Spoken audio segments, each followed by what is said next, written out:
Hi folks, it's good to be with you. I just want to share with you a thought that on a popular level on the internet, a lot of the skeptics will present Christianity as creationist, not intelligent, not willing to do scholarship and all the rest of it.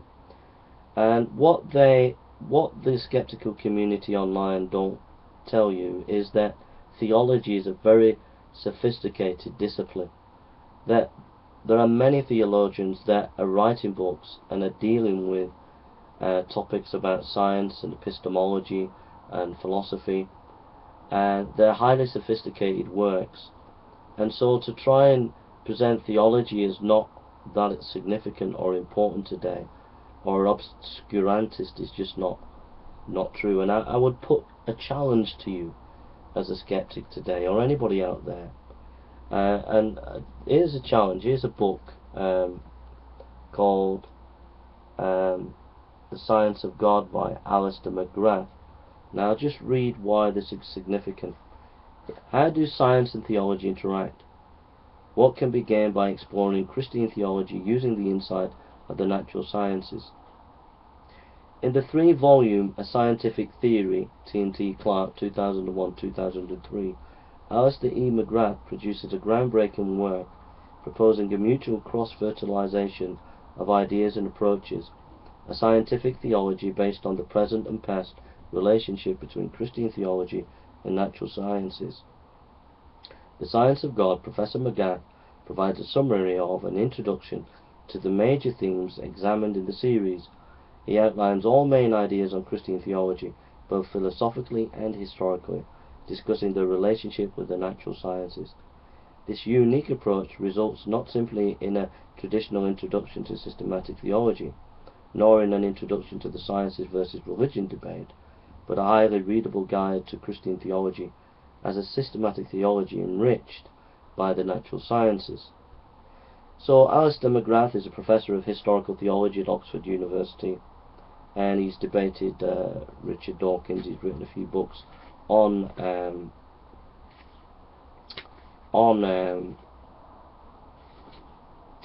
atheism and quite a few theology books.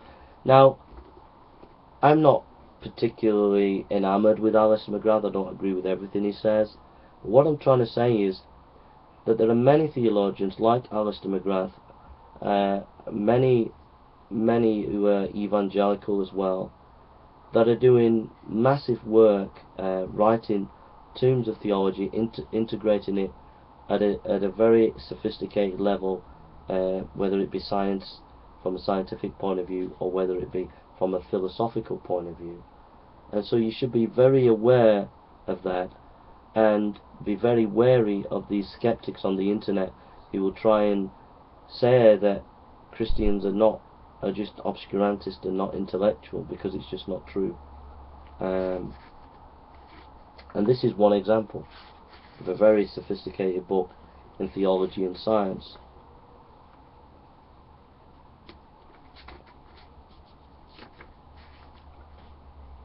About the 3-volume, and this is the 3-volume edited in 1 volume. Its level, the 3 volumes of A Scientific Theology are written on the assumption that its readers are familiar with theological, philosophical and scientific issues being addressed, so it's for the very specialist people. The style of the original work is written in an academic style which makes no allowance for those not used to the way of writing. Third, the length of the original work, the 3-volume, takes up 1,000 pages of close type. Four, the extensive use of case studies from the history of science or historical theology. The original volumes include many such case studies to illuminate or justify points of importance.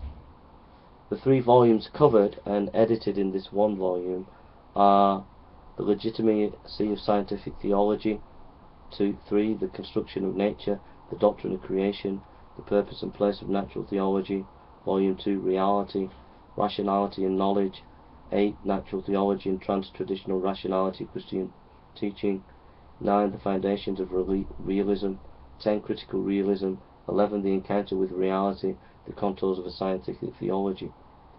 Volume 3, Theory, the legitimacy of theory within scientific theology, the representation of reality in scientific theology, the place of explanation in scientific theology, the place of metaphysics in scientific theology. This layout with the chapters numbered continually is intended to reinforce the point that Volume 2 can be read independently of Volume 1. So, theology is a very sophisticated discipline. This is published by T&T Clark International, Alister E. McGrath, An Introduction to Scientific Theology, The Science of God, published by T&T Clark, Continuum Imprint, London, New York. This is the edited of his 3-volume work. Now find out about other theologians, and you'll be surprised how sophisticated the discipline of theology is, and how up to date it is in the interaction with science and philosophy, etc., from a Christian point of view. Alright?